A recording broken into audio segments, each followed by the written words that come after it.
Evening DragonCon. Happy Sunday and welcome. My name is Will and this is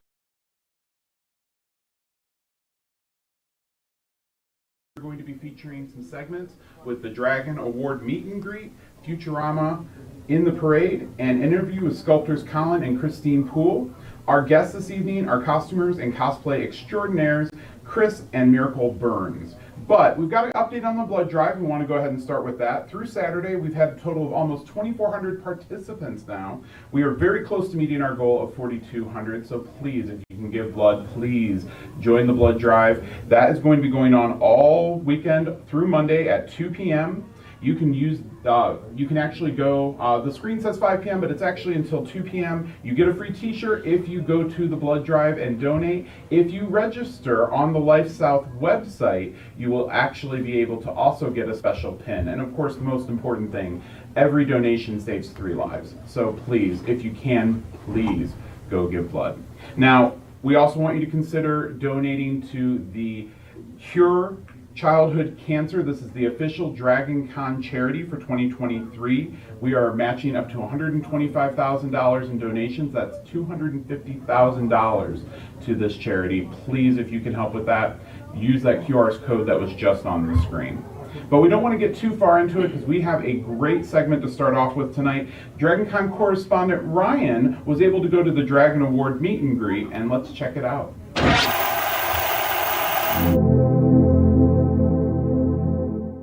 This is the Dragon Award nominees meet and greet in the author's autographs area of the Walk of Fame. We have several tables of award nominees who are here. They're doing free autograph signings, and we're here to celebrate their accomplishments. And when is the award ceremony? That is Sunday afternoon.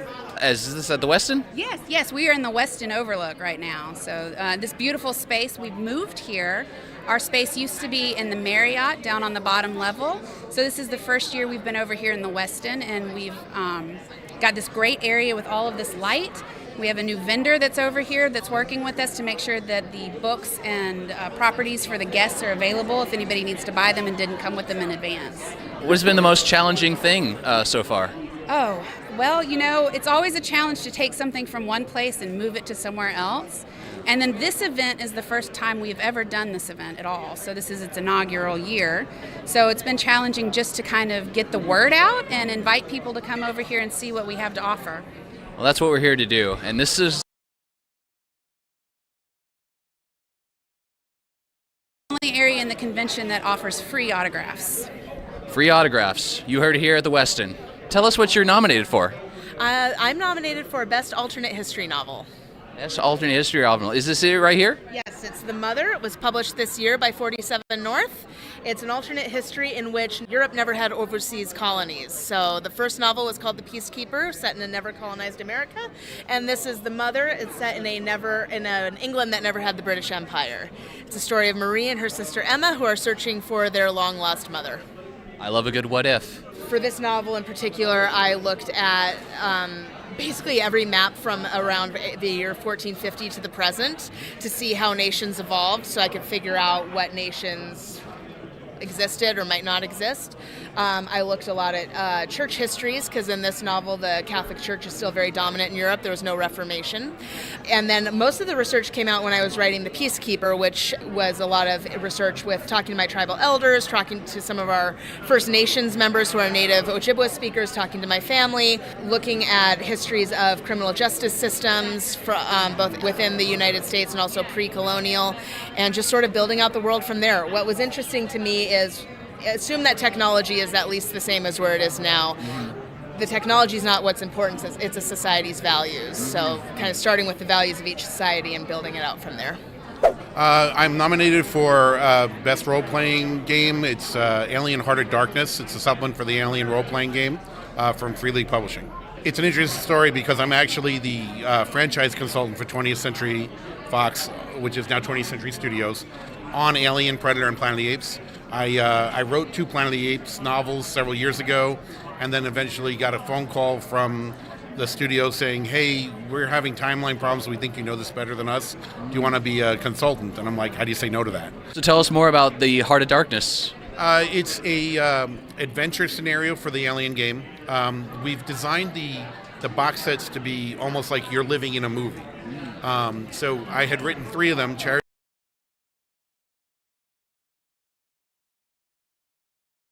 specifically to not only throw players for a curve, but basically set up a new event that's happening in the Alien universe that will be carrying on into other expanded materials.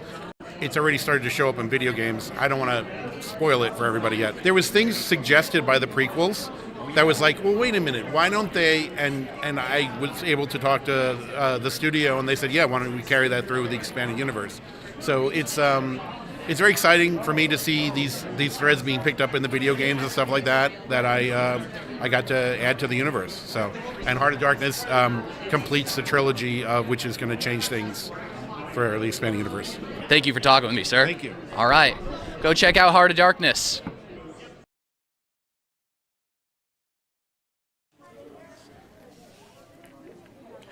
So that was a great segment at the Dragon Award. Ryan was able to check out all that was going on with that meet and greet. I hope you enjoyed it as much as he did, and we did watching it with him. And of course, we will be announcing the Dragon Award winners tomorrow morning on The Late Show, so you don't want to miss that. Please check out The Late Show at 9 a.m., and we will be there with you to announce that. And we've got some cool guests tomorrow as well.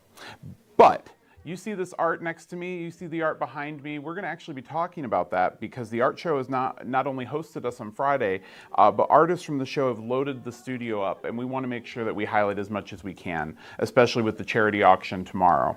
I want to highlight some specific pieces. The first piece is the piece right here to my left on the right side of your screen. Colin and Christine Poole have graciously loaned this piece. It's called The Wind in the Waves. It's a gorgeous piece, and this cast bronze sculpture, is behind me.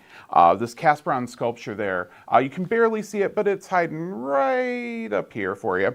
And The Wind in the Waves, this cast bronze sculpture features the deity Sula from the earth. The gorgeous color of the bronze you see is the traditional torch-applied patina. And you'll get to see more of their work in just a minute as we have a great interview with them from B that is coming up.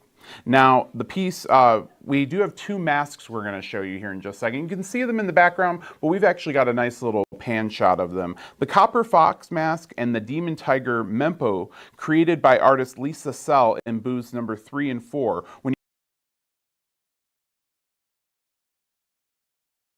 All of her masks are made of resin. And resin masks are lightweight and durable, just not very flexible. All of her art is traditionally made, hand sculpted, hand cast. This is not 3D printed or modeled. And of course, there are over 20 different designs offered, including some masks that work with glasses. If you're looking for a nice wet mask to wear at the event, maybe you want to take it to the masquerade tonight, or a campaign, LARPing, cosplay, or even, you know what, I don't know, going to the grocery store, or maybe your local Starbucks. You can get that mask for decoration. Please just check out her booth. She's got some great stuff.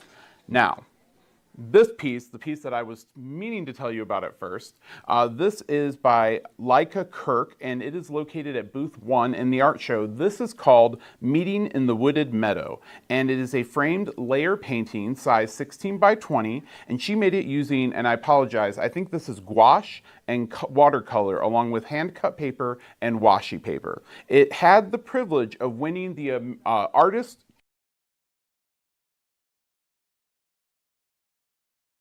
other beautiful works that they have on display. So please go check it out. Check out all of the art show. It provides an opportunity for artists to display their artwork, whether that's story-driven, experimental, or high fantasy pieces, to provide a unique opportunity for those checking out the art show to get a close-hand view. So if you have the time, go vote on these these time-invested pieces, and please come check them out and vote for your favorite works of art. We have a great interview with them, though, our artists we talked about earlier, Colin and Christine Poole, and we're going to go right to that with B right now.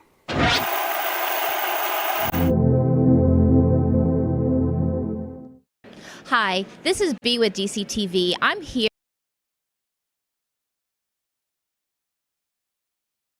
in the Hyatt Grand Ballroom. I understand this is actually your first DragonCon. It certainly is. We are newbies. We have newbie tours, so if you get a chance to wander around, It's really fun. Of course, I assume that you'll mostly be hanging out here in the art show. I'm so glad that you are attending. The art show is actually a juried art show, meaning you actually had to apply. What was that process like? Everybody we've dealt with DragonCon has been phenomenal. Tracy has always been on top of everything, and we are very grateful. We both applied, and she asked if we both needed booths, and we were like, no, one would be fine, because we like to share everything. And she was so accommodating. We're super grateful. She put us right in this nice front and center. It's awesome. I've also been super grateful to the volunteers, so that everything has been seamless, and there's been great energy, which is exciting. So it's a fun event to be in. Well, it's by the fans for the fans. We're so glad you're here. Let's talk a little bit about the art. So you do a variety of work. We have cast bronze sculptures. We also have sculptures from clay.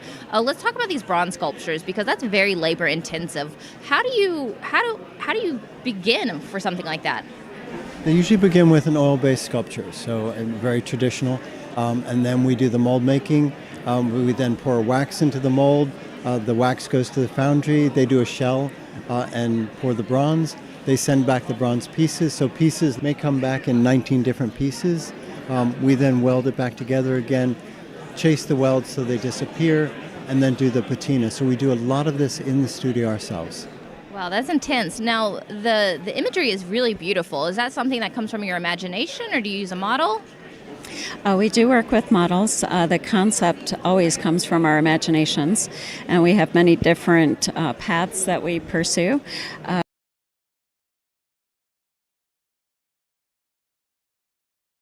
Writing, and you can talk about that if you like. Oh yes, please tell us all about it. For the last 7 years, I've been writing my own mythology, and it's just things drawn out of whole cloth, but in the cadence of Ovid, so it has a rhythm that would feel familiar without any of the familiar characters.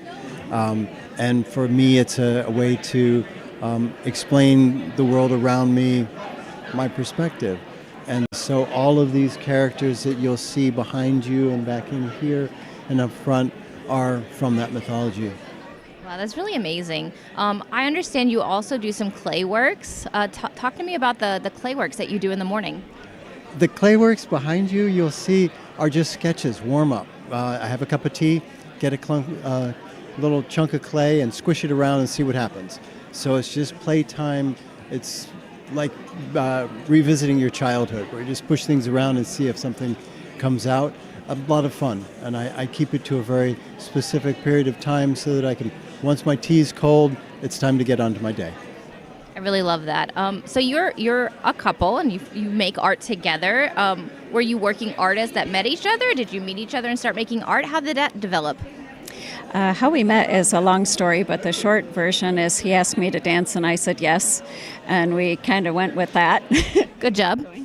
And we were both of us have degrees in art, and so Colin has never done anything other than be an artist. I have done a number of different things as well, but we were both working artists when we came together, and neither of us had ever collaborated with other artists. And when we came together, we didn't talk about it. It just was very natural, and it happened. We work in the same studio. We share the same tools mostly, and it was just a really natural outgrowth of our love, actually. And we bring more to it together. There's always more imagination, more ideas, more skills. So it's absolutely delightful. And we speak the same language, so the same passion. It's a delightful life. Well, thank you so much for taking the time to speak with us. I am delighted with your work, and I'm welcome to DragonCon. Thank you so much. We're delighted to be here. Thrilled to be here. It's fun. Make sure you come check out Colin and Christine Poole here in the art show, booth 103. Right as you walk in, you cannot miss them.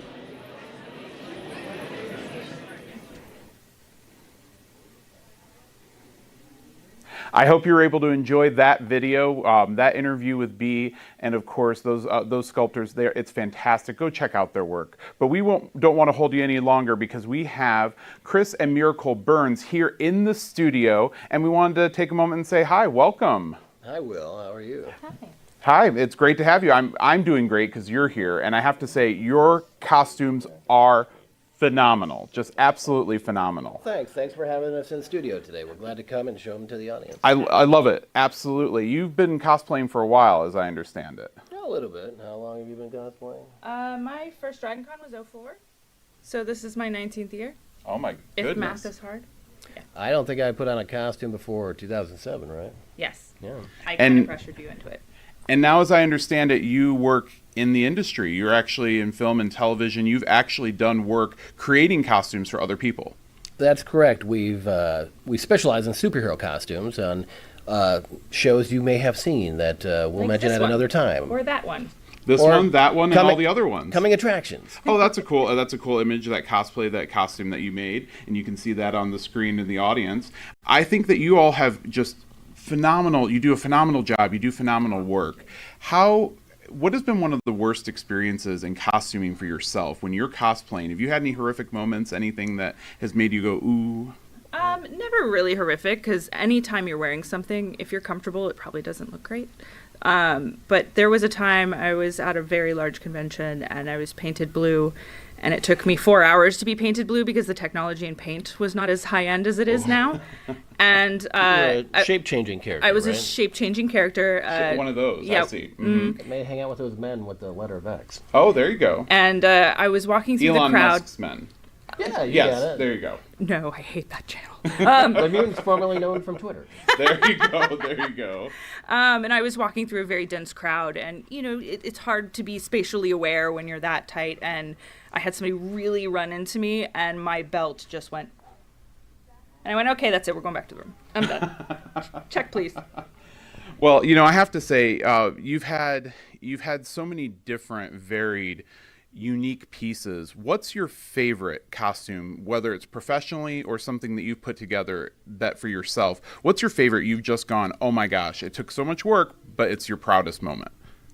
I would say, from a work standpoint, I dealt on a flagpole movie, superhero movie with fish people. Okay. And the leader of that fish people had a golden serpent crown that was amazing. It was made by Weta, Peter Jackson's company. And we had 4 of them that we actually used in the production of the film, and actually submerged the performer underwater to film some of those segments. And it was just a gorgeous piece of costume. It cost $75,000 per helmet to fabricate. Wow. And it was just a beautiful, amazing thing to see. Oh, what?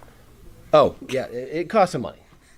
That's amazing, and I think that that's wonderful. I think that your costumes are beautiful. What is your cosplay today? Can we say the movie? I don't know how this works. Well, how about Place on a desert planet with giant space worms that has really great tasting orange candy. So I think that that's fantastic, and I can see that in every element of your cosplay here, especially the orange candy. But can you tell me how long it took you to make these? Funny you should ask. We didn't know what we were going to do as our big costume this year. And about 2 weeks ago, my husband turns to me and is like, I want to do still suits. Wait, 2 weeks? Yeah. 2 weeks. It took you 2 weeks to put this together. Oh, yeah, it gets better. So I was like, okay, 2 weeks, 2 of us, I can do that. And he got called away to do something, and so it was 2 weeks of me, and then he helped with the fasteners. We were sewing boot covers. In all fairness, Saturday I morning. did the patterning. You did. That was the one thing I asked, because the patterning on this is everything beautiful. goes into everything else, and I didn't have the It's a brain lot of power. for it. interlocking, interwoven pieces with the armor and the still suit itself and the tubes. So trying to map that out and figure that out from photo reference and still images was pretty challenging. Yeah. So the answer was 2 weeks. 2 weeks. 2 weeks. Well, I'm going to take you back further than 2 weeks, because I believe you told me that this is a special day at DragonCon specifically. Why is this day special, and what happened? Who wants to tell this story? I'll tell some of it. You can tell the rest of it. I was dressed as a vampire from a very popular series at that time, and I went to a dinner with a bunch of my friends who are also in the industry. And he was one of 10 people, and I had never met him before. And that was the night I met my future husband, who was here this day, on Sunday at DragonCon. It was Sunday. Sunday. Even the day of the week is the same. Yes. We met in 2006. 6 months later, we were married, and here we are. Still 16 going. years later, yeah. That is awesome. That is awesome. So you could meet your future wife or husband here at DragonCon. You never know. Or multiple. I mean, who are we to judge? There you go. There you go. And did you do work together initially once you got together, like in the industry or personally as cosplay? Who got whom into what? Well, I was in the business first, and she was Miracle and I had gotten married, and she was pursuing a career in a different field, and we had a script supervisor that had read an article about us making costumes for DragonCon in the AJC, the Atlanta Journal-Constitution. And she showed it to the costume designer. The costume designer came up to me and said, I want to meet your wife. And I was like, oh, God, what's going on? I thought I was in trouble or something. And I was like, okay. And she called Miracle. And the very next day, she called her in for an interview and offered her a job on the spot. And I never stopped working. I quit the job I was in. I came in as a PA, and I never stopped working. Wow, that's amazing. And she's had a fantastic career since. And it's all because of DragonCon. And a great relationship. Thanks, DragonCon. So as you hear, number 1, it was DragonCon. Number 2, it was the relationship. But that's great to know. Number 1, no, I think that's wonderful. That's a great love story. That's a great, adventure you all have embarked on. What have you done this year at DragonCon? This year we did a Barbie group on Friday. That's a doll from Mattel, not a movie. And then we did our still suits that you see here. Yes. And then last night we did a take on a comic book character Neil called Gaiman. The Sandman. We could talk about that. It's a comic book. It's a yes. graphic. We did a take on that in pinup. And then today we got back into these for you guys. I love it. I love it. Did you get a chance to take any interest, or were you in the parade yesterday morning? We weren't in the parade yesterday. We watched it live, though. But as I was did sewing watch these it book live. covers. Yeah. But we have done the parade before. We've been in the parade multiple times, and it's a fantastic experience. If you've never seen the parade, if you've never been in the parade as a costume character or watched it as an attendee, so awesome. Either option is a fantastic experience. I want to say thank you. Thank you for coming out here today. And I also want to say I'm so interested in what you do. If someone wanted to support you directly, what's the best thing they could possibly do? Just go to watch a movie or television show that currently is unnamed? Or is there something else that they can do to help support you in your cosplay, in your work? How can they get inspired by you? Talk to the producers and the writer's strike. Let's make a deal, guys. Put us back to work. Support your actors, support your writers, be supportive. Obviously understand that we can't always get into details now until the strike is resolved, but reach out, ask questions. We're all here to learn. I'm not where I am by not asking questions and people answering. So ask questions. The worst case scenario, they don't answer. The best case scenario, you get a hand up, you get an answer, you get a step in the right direction. And if no one's ever cosplayed before, what would you tell them to get into cosplay? Just go for it. Like, if you have something that you're a fandom of, something that you love and enjoy, whatever it is, if it's supernatural or if it's sci-fi, if it's classic literature, anime, westerns, just go for it. Like, we bought the base fabric elements for these costumes from Goodwill. We shopped it out at Goodwill. That's awesome. Repurposing. Yeah. That's awesome. Professional costumers, and you repurpose something to make it into something amazing. We did the same thing with our Barbie costumes. That is awesome. So just utilize you took materials. actual Barbie dolls and just put them all over you. Yes, I can tell. I had a whole bunch of legs. I love that. I was the crazy one. So just utilize the tools you have available and make your first costume. See how it goes. See what you like about it. See what you can make better and improve upon it. And then reach out to other people that you admire and enjoy what they make and say, how can I make this better? Or how did you do that? 9 times out of 10, people are really great with sharing information, and they're going to be fans of what you're doing as well. That's great. I love that. Thank you for joining us. Chris, Miracle, thank you so much. It's wonderful to have you. It's a pleasure. We are actually going to take a look real quick at the Disney sing-along segment. You can't get enough of Ryan, and neither can we. Let's check it out.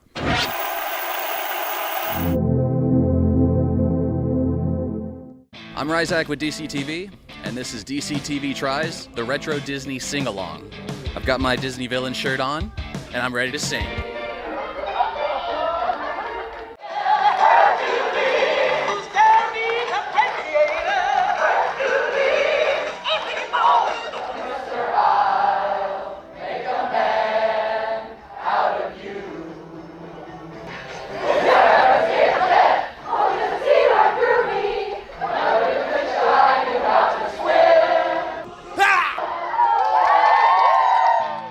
Isaac, and I just did DCTV Tries, the Retro Disney Sing-Along.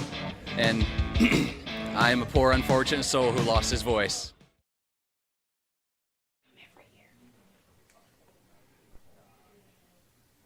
I hope you had fun tonight. We definitely had fun. It is great to have you joining us and being here at DragonCon Update, checking us out on the Late Show, and of course, checking out everything that DragonCon has to offer. We've got some stuff I want to check out tonight and let you know about so you can take a look at. And of course, main thing I want to highlight first for tomorrow is the charity auction. That is going to be at 11 a.m. in the Hyatt Grand Hall. You can come score an awesome piece of art while supporting the 2023 official DragonCon charity, Cure Childhood Cancer. And for a preview, if you show up an hour early at 10 a.m., you can check out all the art there before the auction begins. And tonight, the big thing everyone wants to do here at DragonCon, it's the highlight of my DragonCon, is of course the Masquerade. And tonight's Masquerade is going to be amazing. It's at 8:30 p.m. and it is hosted again this year by the incredible Eddie McClintock, along with DragonCon's own superstar, Tony Gowell. You can check it out in person in Hyatt at the Centennial Ballroom, but we will also broadcast it live here on DragonConTV and of course online, DragonCon.tv, if you have a streaming membership. It is always a ton of fun. It's a DragonCon tradition. I highly recommend you check it out. Now, tonight you also will have an opportunity to check out the Doctor Who Ball, and that is at 10 p.m. at the Hilton Salon. You can check out the tunes of DJ Black Sunshine, and the annual Pageant of Racillion is tonight, and of course you can participate. The actual awards will be announced at 11:30 p.m. Later tonight, if you want to stay up for a bit, at midnight, Bob and Carl are back in the Late Night Puppet Slam with Bob and Carl at midnight. That is officially on the calendar on Monday at midnight, but that is tonight, because midnight becomes Monday. Tonight at midnight in the Westin Peachtree Ballroom. And thank you for joining us here at DragonCon. We will catch you next with the Late Show tomorrow morning at 9 a.m. Have a wonderful evening. We look forward to seeing you again on DragonCon Update at 6:30 p.m. next year on Thursday, August 29th. Have a great and wonderful con, and this is Will signing off. Hello and welcome to the DragonCon Legends series, our ongoing video interview